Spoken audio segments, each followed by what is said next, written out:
think Laura's just going to start recording. So, yeah.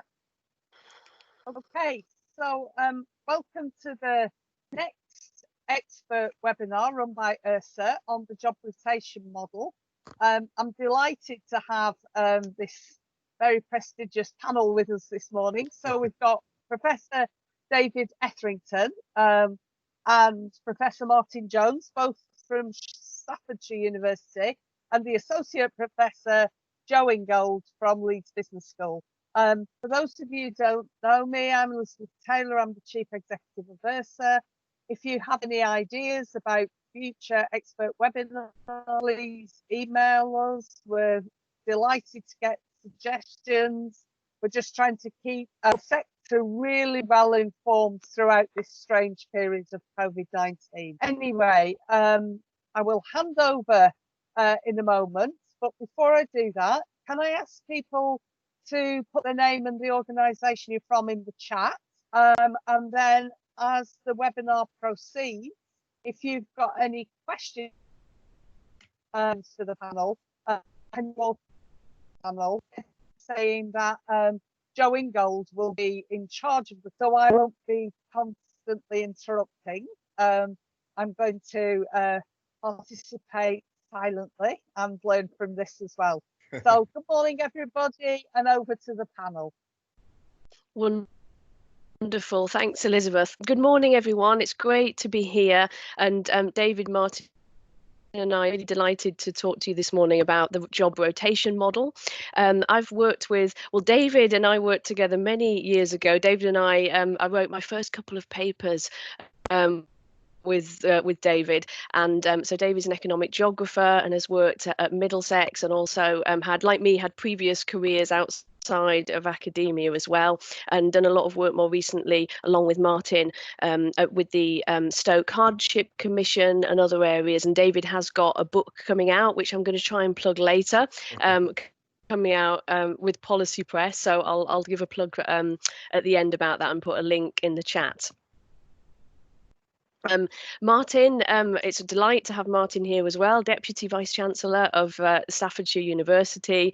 And Martin wrote a seminal book on the techs, which I've certainly used in my own work. And David and Martin have written together on many issues around skills and employment, and particularly the job rotation model. So really, I see Martin and David are the experts today, and I'm here because, as many of you know, I've got a particular interest in employee engagement, and doing a lot of work currently with Ursa and the sector as well. And I know there's a lot happening in the sector at the moment with the CARES framework having everyone's busy working on their tenders for that, and so there's a lot of ideas kicking around. So what we really hope to do this morning is to tell you a bit about job rotation, how it works, a bit about the success of it as well, and also importantly how we think it work and the evidence for it to be able to work in the UK context. And we'll also point to some specific examples from the UK. So just to kick off, as a by way of context, there's been a lot of talk recently about the need for an integrated approach. I think so many people, probably everyone on the call, is very aware of the scale of the challenge that faces us at the moment, and in some areas, I think we would think, and others on the call probably agree, that maybe the challenge is being slightly underplayed. But I think the sector is very aware of the scale of the challenge ahead, and it's a time for reflecting on what works, and also a time for thinking about new ideas and new ways of working and being innovative in this space. So, as many of us know, active labour market policies, welfare to work, as conceived across many countries over the last couple of decades, have had some success, but there's also distinct limitations, particularly with the work first model, which has been the dominant approach in the UK, which hasn't always resulted in sustained good quality work, and has faced many challenges, basically, which I know a lot of people are fully aware of in designing and delivering services. So we argue, and hopefully you'll agree, that there's a need for initiatives that guarantee some employment training for people who are out of the labour market, and that's certainly the tone of a lot of conversations at the moment. I know that so many people are aware of the importance of sustainable employment, so reducing churn, reducing the sort of low pay, no pay cycle, so getting people into sustainable employment, and also thinking about progression, thinking about retention and progression in work and upskilling. So that's the context that we think we're working in, that there's a need to take stock from previous programs and policies, and be aware of actually what's worked and what the scale of the issues are that we still face. As I've talked about elsewhere, I'm passionate about linking the supply and the demand sides. I see the demand side as being one side of the same coin of active labour market policies or employability programs. So we've got preparing people for work on the one hand, and we've got the engagement of employers that I'll go on to talk about briefly on the other side. And they're both equally important, as my research shows. So here we're presenting the job rotation model, which David and Martin are going to go on to talk about shortly. Originally developed Danish trade unions in the 1980s, importantly develops under conditions of high unemployment, and in particular issues of low skills that we all know we face in the UK, and also shortages, which, when we think about issues around automation and changing technologies, the differences that we're going to face in terms of the sectors that are going to be needed, that are perhaps going to thrive in the post-COVID context, compared with some of the sectors that we'll perhaps see going into demise. The important thing to flag up here as well is that social dialogue is really critical to job rotation. So involvement of trade unions, sort of tripartite trade unions, employers, associations, government, and other key stakeholders. And quite a lot more about that, but this is important, and I know Mark Cousins has talked about the importance of trade unions in his recent paper. I've been talking to a number of providers who are also recognising that actually trade unions haven't been part of the conversation, and really should be. So we're really advocating for that, and David in particular has got a huge background in this area. So briefly about employer engagement, I won't. Many of you will have heard quite these findings that I'm presenting before, but just to really summarise very briefly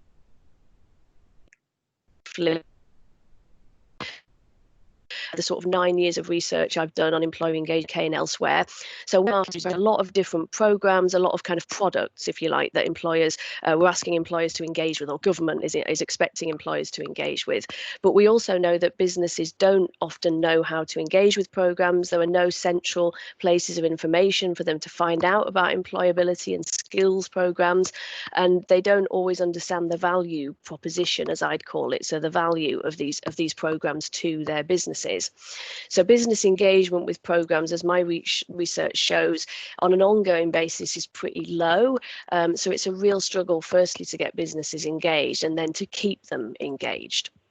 So along with Tony Carr and the work that we've been doing with URSA, we've been doing a lot of work in this space and talking about the requirement for a needs-led rather than a product-led approach, which for me, all of the stuff I'm flagging up here speaks really well as a kind of preamble to the importance of job rotation, particularly the needs-led rather than product-led, because what we're going to be introducing to you here is something that is not based on kind of siloed different initiatives, but actually brings together employment and skills approaches within one integrated and simplified approach, if you like, that also focuses on the needs of both businesses and the needs of employees. So I will stop there and pass over to Dave. Right, thanks, Joe. Good morning, everybody. I'll just crack on. I know we're a bit short on the time. The job rotation process is actually quite straightforward. It's about identifying the needs of low-skilled workers. So it's a planning process within the company. As Joe said, employee engagement is important, but actually the social partners are involved with the employers in order that they kind of plan they do sort of planning in relation to career and skills. So I think one of the key issues about job rotation, it invokes a degree of planning, something which we've been short of in the last few years. But the other, so that's the company. In terms of getting unemployed into the workplace, it's not just, as you all know and aware of, it's not just a straightforward process. It's we have to get people to adapt to the workplace, and so Denmark in particular has pioneered mentoring schemes so that unemployed are mentored by agencies within Denmark. That's been the Workers' Educational Association in partnership with the employment services. So individuals are not just sort of rushed into the workplace, but there's a process of adaptation, and also their needs and aspirations in terms of what skills they're interested training, as well as the training needs of the workplace are dovetailed together. So unemployed individuals will receive mentoring and some pre-employment training, and the mentors will be in contact with the unemployed throughout their period. This is something that is not new to the UK. I mean, the TUC have pioneered or developed apprenticeship mentoring initiatives. So what I'm actually talking about in terms of the job rotation process, or we're talking about, are initiatives or aspects which have been developed in the UK, but in very much a sort of individualized or fragmented way. So in a way, job rotation brings together all these different types of initiatives, which we see as important to labour market integration. Workers in the partisan organisation, obviously they're consulted about their training needs as well as the employers. So there's one of the things that's kind of promoted in Denmark and in the European Commission is this notion of lifelong learning. So people, as well as, so if you're in a ball bearing factory, you learn about you do on the job training in relation to ball bearings, but you can also have a lifelong learning approach in which that you can learn a language or do other extracurricular development. So there's time off to training. I mean, one of the things that you'll have come across, and everybody's come across, employers will say, well, either financially I can't afford to do it, or secondly, probably more important, I haven't the time to get my, do day releases or whatsoever. So one of the beauties of job rotation is that unemployed people are substitutes for the people who will be going out for training. Come to the next slide, Joe. Thanks. So this is a simplified version of the work process, the job rotation process.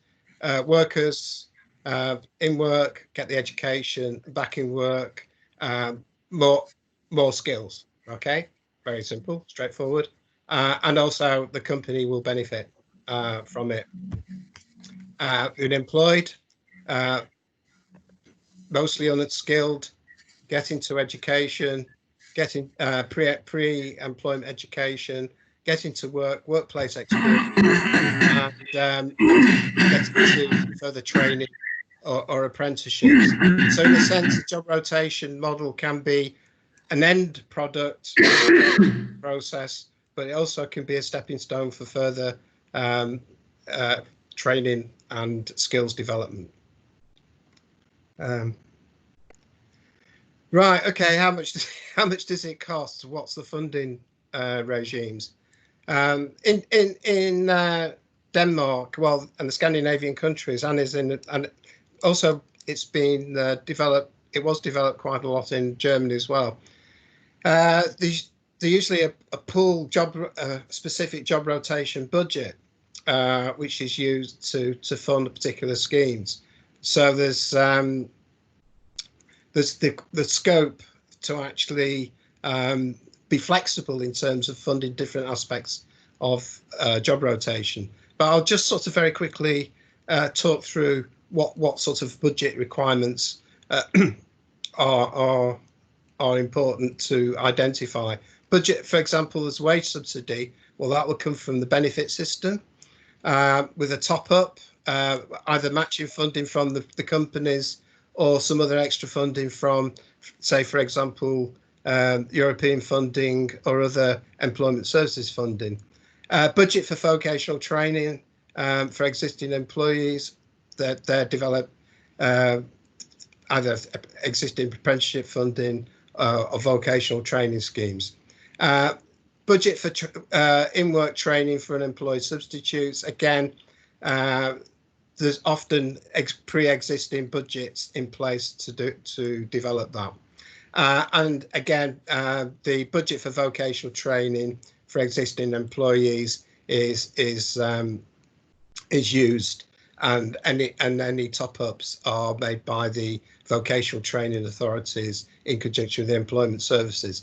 So in terms of funding, it's integrating existing budget streams.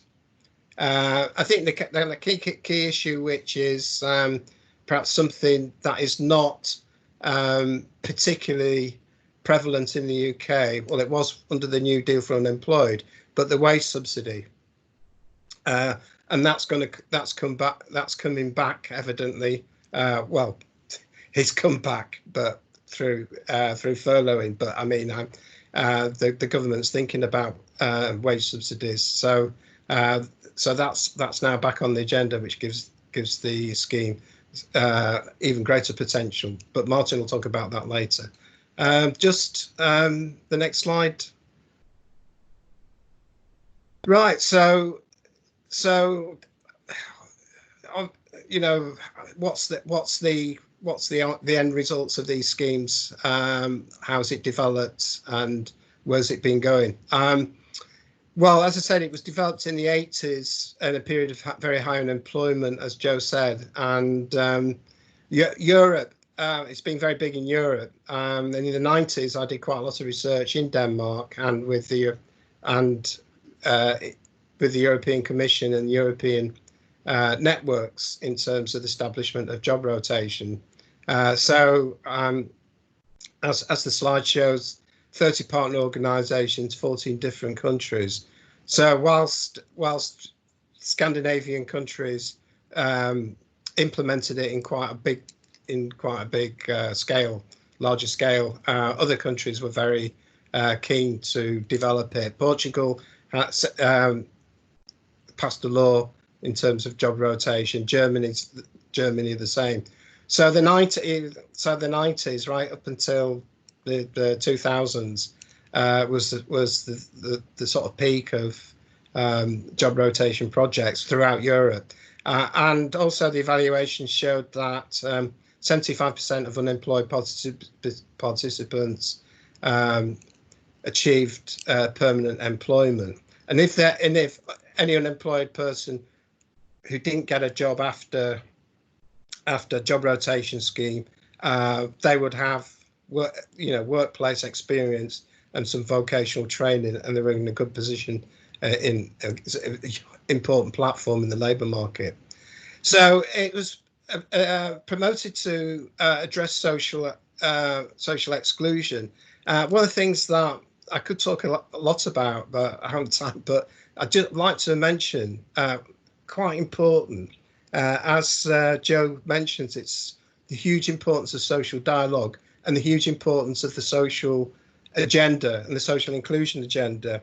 I mean, in Denmark, just for example, Denmark was promoted by women in the trade unions to get, like, for example, women in non-traditional women's workplaces, like in the construction industry. And in the converse, it's also been used to recruit unemployed males into the social care industry. So I think the crucial issue about the model is control, being able to target initiatives to be able to actually identify needs, identify gaps. So there's quite a degree of sort of control and planning. Finally, I mean, the question you probably, if you're not asking it, I'm going to sort of address it, is that if it was so successful, why, why haven't we heard about it, or why isn't it a prominent feature of labour market policy now? I think one of the things that's happened is in the sort of dominance of austerity and funding cuts, job rotations tend to get taken the fall. On the other hand, there's been, it's never gone away. There's still been implementing job rotation in Sweden and Denmark and in other countries in different particular sectors. So it's actually still been, it's still around. And the other thing to emphasise is that there's been a resurgence in interest in the model through the Danish employment services, given the 2008 employment crash, economic crash, and obviously the current situation. There's now an interest by the trade unions and the public authorities, particularly the Danish Local Government Association, to get to implement job rotation and get it back on the agenda. Right, I think it's over to Martin. Yeah. There's Martin here. What I want to do in the last couple of minutes across the next couple of slides is to convince you, not that you need convincing as an audience, that there are elements of this model, this rather sophisticated model, which actually, as Joe and David have alluded to, is actually quite simple. There are elements of this currently in the UK. So the Danish model, we think, is closer to the UK than most people think. The issue is the integration of the elements is the piece of work that needs to be done. And there are different component parts, I think, of what constitutes a job rotation philosophy, if you'll have it, currently in the UK model. I want to flag the importance of devolution. I'm not a fan of deal-making public policy, but deal-making public policy, because it's not wholly accountable, it does allow government funding pots to be bent in a variety of ways. If you look at the city deals that have been in place since 2010 onwards, and also the devolution deals, it's a way of pooling together money across government departments. So I think we could start to make an argument as a community to have job rotation as a devolved pot of money, and I'll come back to that in a couple of minutes. But also I think the component parts of what David has called a bargaining model or a dialogue model, I think we've got the bones of that in what was the Union Learn model that you're probably aware of. The Union Learn fund in the late 1990s, of course, was activated and then put into legislation in 2002.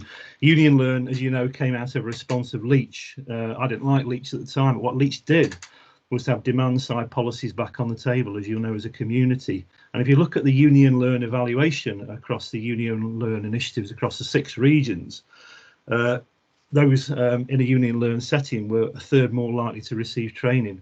What's interesting is if you look at the Mersey Learn, as it's called in the Liverpool City region, and the role of the union reps in Mersey Learn, you've got an interesting integration going on between that from the late 1990s on the one hand, and also the government's initiative from 2019 called the National Retraining Programme. As you know, the National Retraining Programme was £100 million worth of money in pilot regions about adult learners adapting to technology change and that. So we think there's some really interesting things starting to happen around a dialogue bargaining model, around a trade union setting that I think is integral to how job rotation works.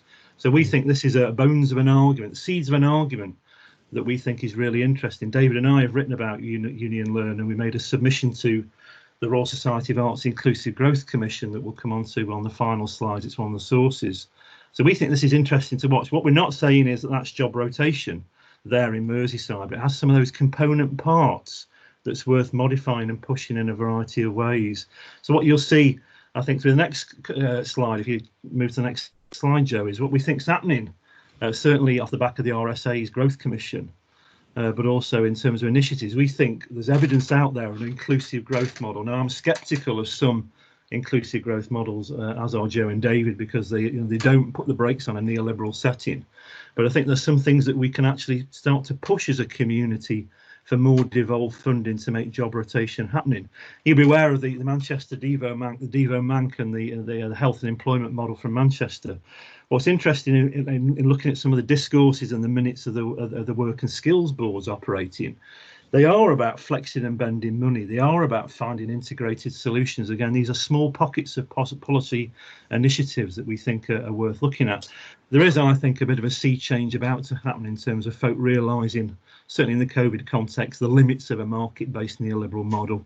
Some of the good employment charter work going on in Greater Manchester, although a lot of it is under the radar, is really, really important. The work of Ruth Lupton and colleagues in Manchester University on inclusive growth, I think, is pushing the likes of Andy Burnham, etc., to try and think slightly differently about inclusive growth. There was a report published last week by Sheffield City Region arguing for a kind of inclusive growth kind of model in the context, of COVID. So, and I think, pushing these arguments that we've been trying to make, particularly David and myself, around inclusive growth, we think starts to put the bones down of what job rotation could be about. And we'll highlight those two sources. David and I were research advisors to the RSA's Inclusive Growth Commission. It was quite a frustrating project, as David and I will confirm, in terms of trying to get our arguments made. But we did post two blogs on their website that have generated renewed interest in this model. So we think if you look at the link between dialogue and inclusivity, and also combined funding pots, I think there's an argument for landing a UK version of job rotation. Next slide, please, Joe. Things to watch, and you're aware of this because this is your market more than ours. Things that we want to argue about. We think some of the component parts are there, but as Joe alluded to, invariably because of government departments and funding initiatives, there's a fragmentation of the policy funding landscape. There's a fragmentation between welfare and work, as you all know. David and I, in an academic paper in 2004, characterised and captured job rotation as welfare through work rather than welfare to work, because in our mind, the job rotation model combined welfare to work in a seamless integrated policy framework via the release and the backfill model, etc. I think if you look at some of the activation models around Europe, around youth guarantee, but also the UK's framework around universal credit, some of that can actually be modified and varied in a variety of ways. I've alluded to the power of uni and learn, which I think needs to be revisited and seen whether it can be activated in a job rotation context. What's interesting about the apprenticeship levy, as you know, currently a national digital scheme that suffers locally due to brokerage issues. So there's a dynamic missing between sectoral and spatial, in LEPs not having a role in this at the same time. There's a large amount of money unspent in the apprenticeship levy, as you know. There is an opportunity to via across through sectoral based and workforce based initiatives. However, the LEPs can't get their head around it, although you now have skills advisory panels, SAPs, and you have the in some contexts of city regions you have local industrial strategies. Why can't local industrial strategies have a job rotation dynamic that kind of accesses that funding? That's a question for us. But also the job rotation initiatives since COVID. Yes, COVID was an emergency rescue package. As the furlough starts to lift, the link between rotation and retention, I think is really interesting to put. David and I wrote a piece recently that argued for job rotation as well as job retention. I think there's something we can talk about as a policy community there. Some of the workplace training initiatives on skills for support for the workforce, the SSW initiative, as you know, is about bespoke brokerage services for SMEs. Why can't that form part of this at the same time? We've got also, as you know, as a community, the National Skills Fund and the 100 million around national retraining, which is supposed to be about adaptability and capability and technical change, kind of enhancing automation, artificial intelligence. We think there's a bones of a skeleton framework in terms of bending the national retraining scheme, but also, as Joe alluded to earlier, the current call for tenders out there, and what we think is going to be an increasingly top-down, inevitably because of the pending economic crisis, top-down national commissioning framework. We think there's an idea to pitch this idea in the current kind of commissioning round that you'll all be involved in at the same time. But also, lastly on this slide, thinking ahead to the devolution white paper, which if my sources are correct, should land in October. Probably the devolving of youth funding as well. The ASB, as you know, the adult skills budget is devolved to some they're all combined authorities in this context. Certainly Andy Street in the West Midlands in the combined authorities pushing government for some devolution of the apprenticeship funding and devolution of the youth budget in terms of getting his hands on that money. We can, I think, proactively work with that community to try and get this on the agenda in terms of devolution funding. So in a sense, what you got on this slide, I think, is the bones or the seeds of an integration framework. As David, I think, summarising that diagram is about simplifying, integrating and adapting. That slide there, colleagues, you know, one individual can probably go through 90% of that in terms of being impacted and affected by different initiatives. It's not genius to pull it all together, I think, in terms of a single funding stream. Have it, if you will, like the single regeneration budget of the 1990s, the SRB. Why can't you have this, you know, kind of pulling together into a single pot to allow job rotation to happen? Next slide, please, Joe. And that's where we are, colleagues, in terms of trying to convince you of the framework and the argument. So you can use the chat facility to ask questions. You can raise your hand using the hand facility that will appear as yellow on our screens. Joe will take the presentation down now, Joe, won't you, so we can see you all. Got 20 minutes for discussion in terms of raising things on the chat that we can respond to. But also, if you want to raise your hand and come in, there's opportunity to ask questions, to clarify, to be enthused, to be critical even of this. You know, it's a really interesting project. This is how I met David, wasn't it, David, way back in 1994. David's been into this for a long while and has been highly committed to this, and has watched this develop. So he's the expert in terms of the rise and rise of this model as it's spread across Europe. Great, thanks Martin, and thanks David, fantastic. So we haven't got any questions as yet, but we'd love to hear your thoughts. You know, does this sound convincing? Yeah, Steve, thank you. It's the commissioners that, the commissioners that need to be convincing. Let's talk more about that. Steve, did you want to say something before I come to Nikki, who's got her hand up?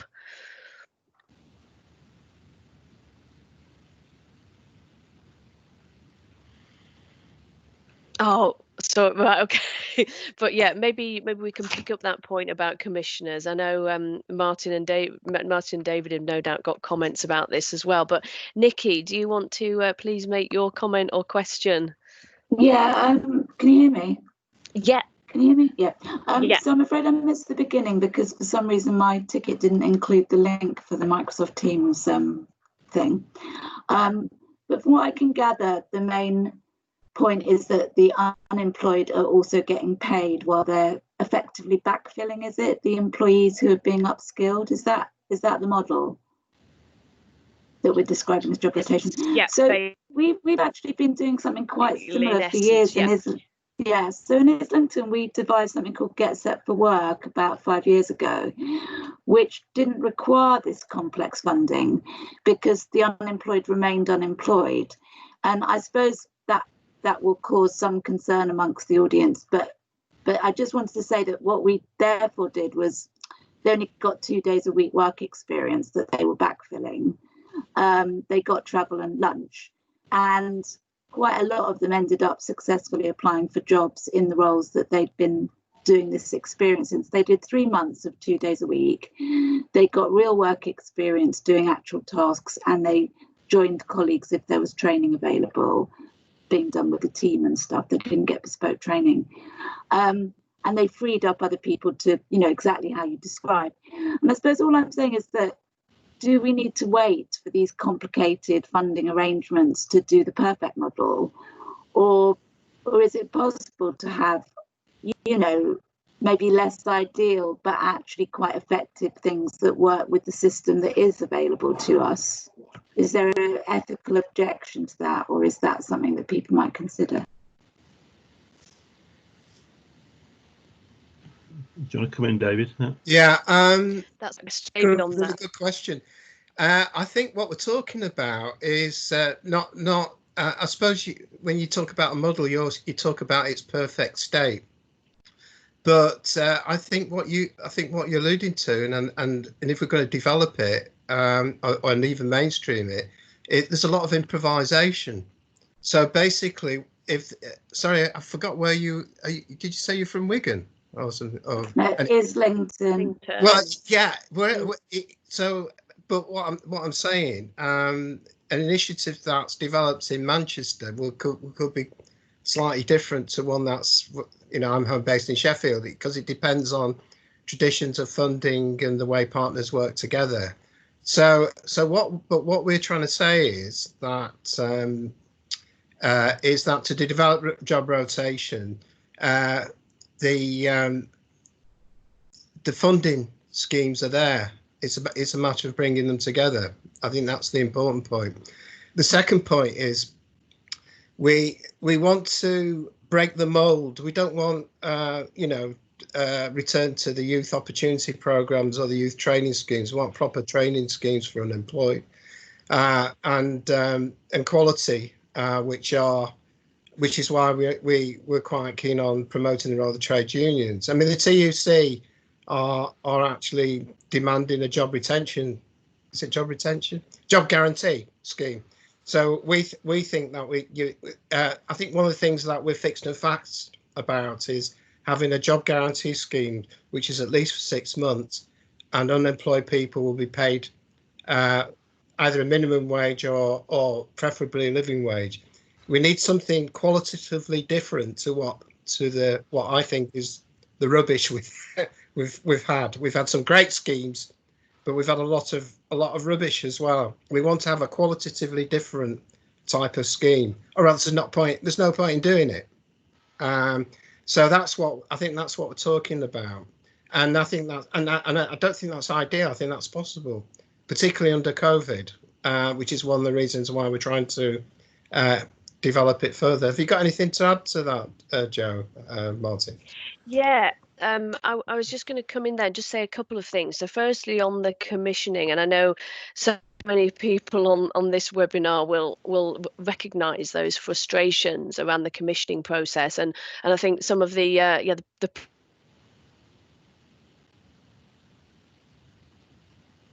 program level felt quite hamstrung in terms of what the commissioners have been demanding, and perhaps poorly conceived programs, I would say, that are not based on good evidence. That's one of my beefs. But I mean, I'd also like to say about commissioners, I know this is a real thorn in our side, to be honest. Tony and I have been doing this work on employer engagement, as I mentioned, and of all the groups, businesses, providers, and commissioners, it's been the commissioners who have been most difficult to convince.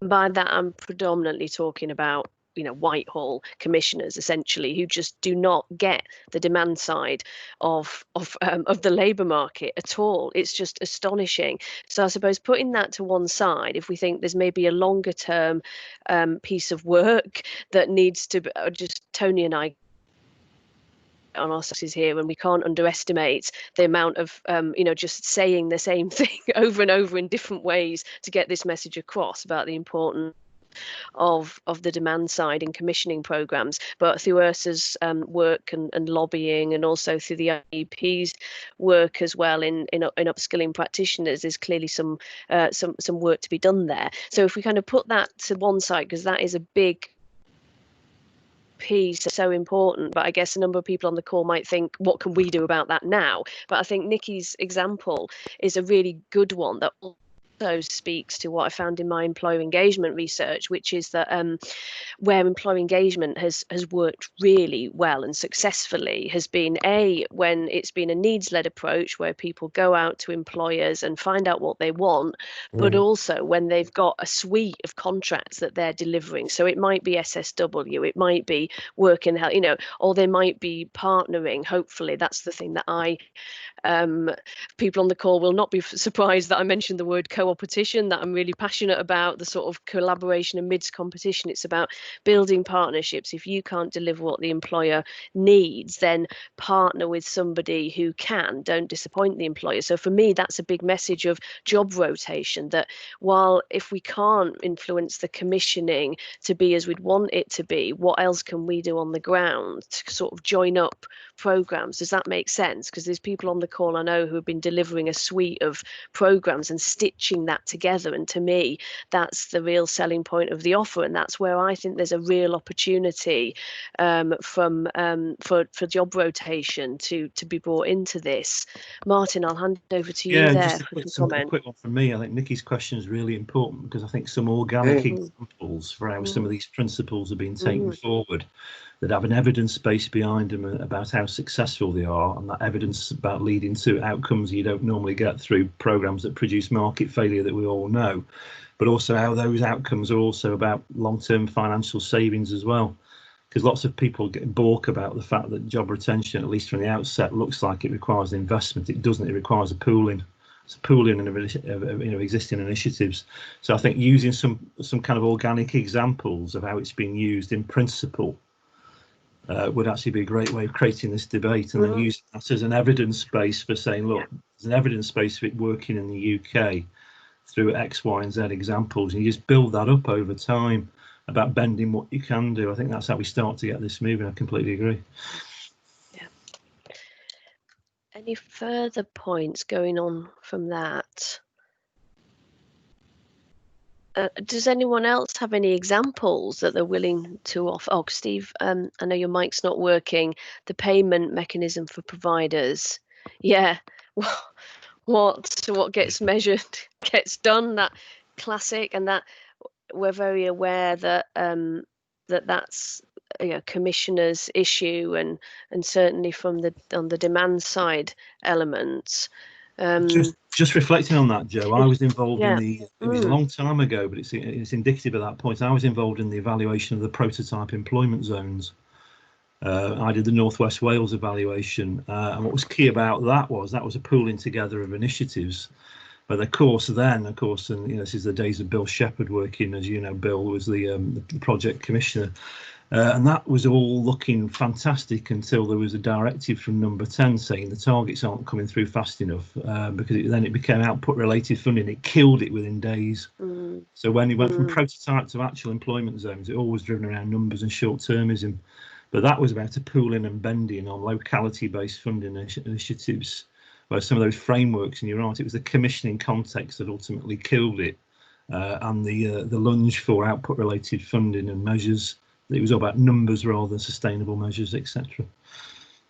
Yeah, thanks, Martin. That's a brilliant example, and I'm sure that many colleagues on the call will share the frustration in actually the delivery.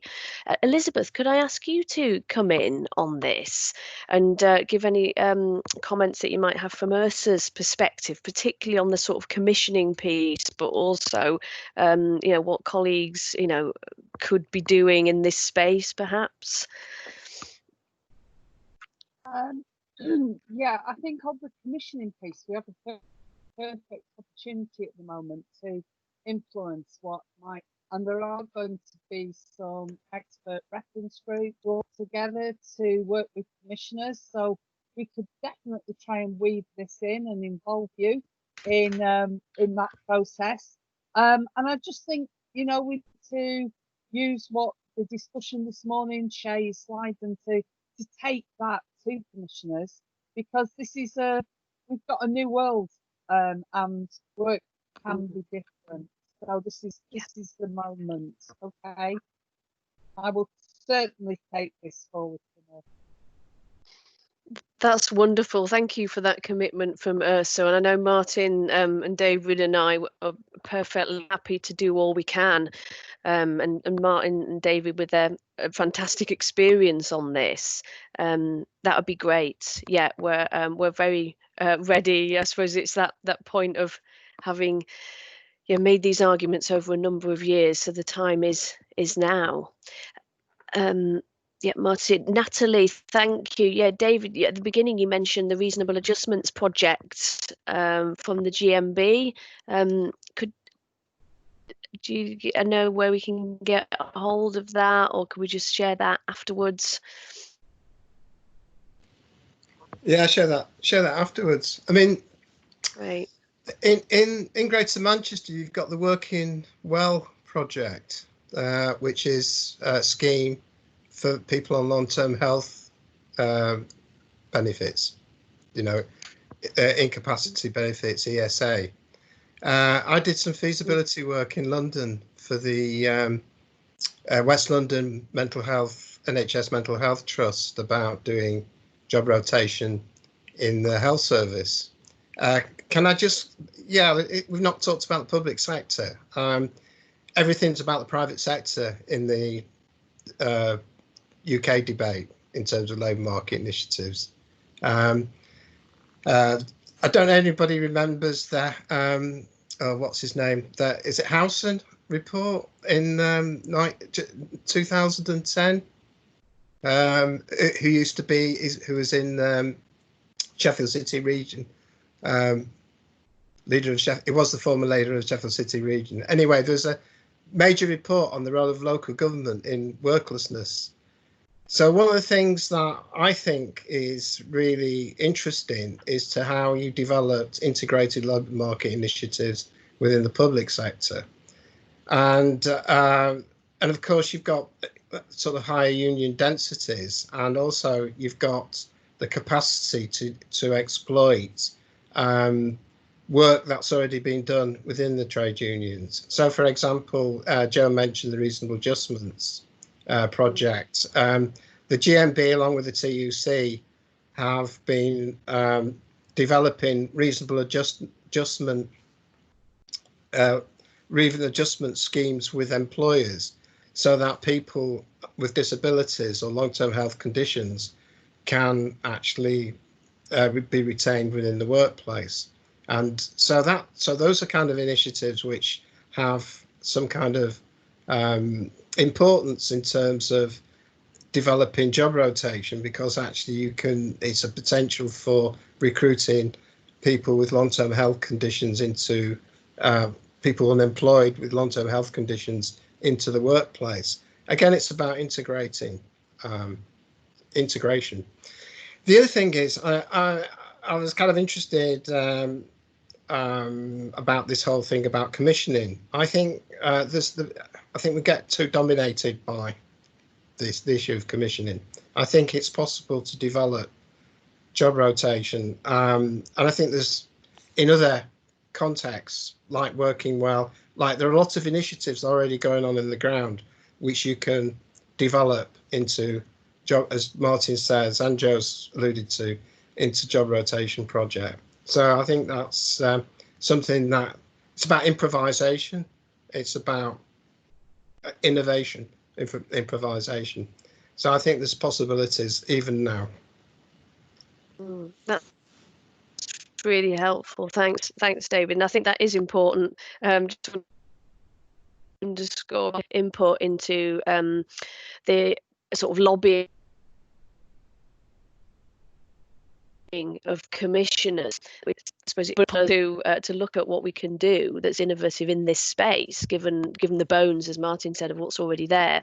I've put in the chat a link to the GMB Reasonable Adjustments Disability Passports. I don't know whether that's the one, David, or is something else that you were thinking of. That's the one. Yeah, that's the one. Because I know, great innovation. I know some police forces have been using that as well. It's a wonderful idea. And your point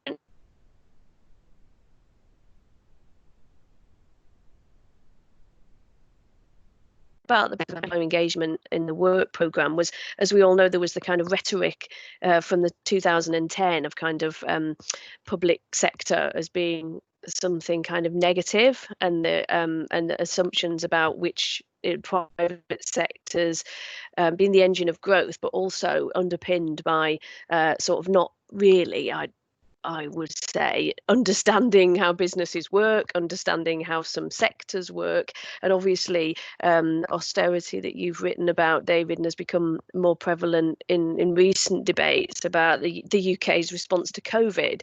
Not to get too political, but just to say that there have been a lot of people writing about that, and not in a political way, but actually looking at the stats. But obviously austerity has overwhelmingly affected the public sector, hasn't it? But I think that's an important point to think about, how the public sector could be harnessed to provide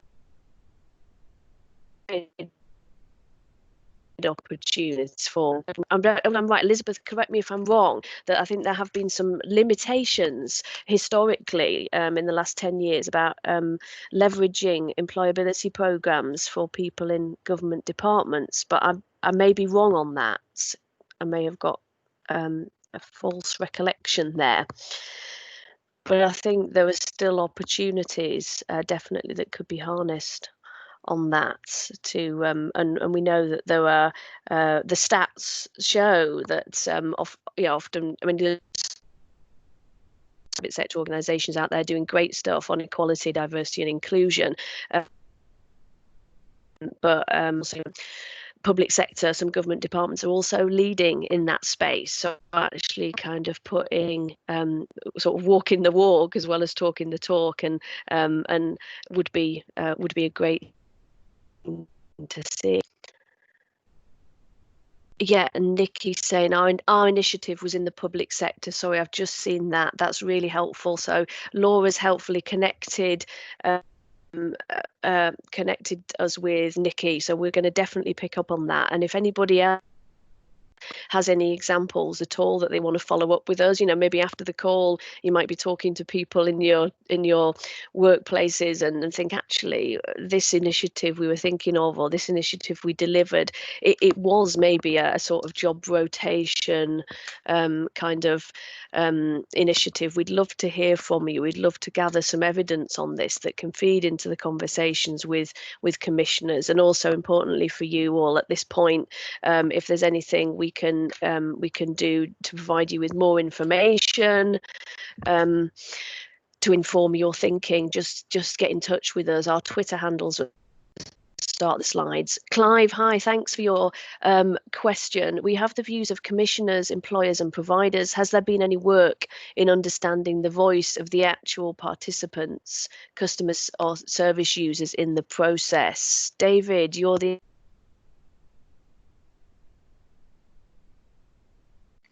Sorry, you were breaking up. Can you just repeat the question? Yeah, do you have any data on understanding the voice of the participants in job rotation? Quite an interesting question, important. In short, no. Because the evaluations I did was quite a long time ago, and I mean, it's a good question. I did just to answer that, I went to look at a scheme in the health service in Finland, Pori, and I got some managed through translation to talk to some participants, and one of the things, so in answer to the question, one of the things that well, there were two things that the people who were, unemployed participants said. Is one was, it's great to have a job, or a job which was, relatively full-time, because it was generally a full-time job on a decent wage, higher than the benefits they're on. But the second thing was that they were the training programs that they were involved with. Not only had training to do with the work-based training. Actually, these were people who were porters. So they released other people as porters to go into to developing skills. But they also had funding for doing things like learning a language. So some learned a language, some learned to develop computer skills. I think the idea of lifelong learning was one of the things that was being promoted through the job rotation in Finland. Yeah. So I think there was quite a lot of positive feedback around that. Great, but thanks, David. Involved, one of the things, sorry, just can I just say, when you're thinking about it, you think, well, this is something quite a challenge to manage. But the director of the department in the health service in the hospital was so enthusiastic, felt that the job rotation was absolutely fantastic because it enabled the organisation to implement a proper training programs for the staff, because they wouldn't, because of, you know, the staff shortages, they would overcome the problems of staff shortages. And they were also felt that the socially useful aspects of job rotation, helping unemployed get into work, was critical as well. Wonderful, thank you. That's really helpful. I think we're out of time, so but let's keep up the conversation. Martin's had to leave probably for his DVC duties. Elizabeth, would you like to just say anything finally, but to close us out? Well, I'd just like to thank you, all three of you, even though we've only got two left. It's been interesting. I am wondering whether we could do some kind of follow-up to it, because I feel like it's just the beginning of the conversation. I'd also like to say we had a lot of people interested, and we did expect more people online, and we know we had some admin issue with some of the links, and so let's see where we are. Let's give it a few weeks, whatever, and then perhaps we could pick up something again. But it's been great to host this morning. So thank you very much, David and Joe, and to Martin in his absence. Fantastic. Thanks Yeah, great. a lot. Great to meet you as well. Let's keep up the conversation. All right. Okay. Thanks a lot. Cheers, Thanks, everyone. Thanks. Bye. Okay. Bye. Bye. Bye.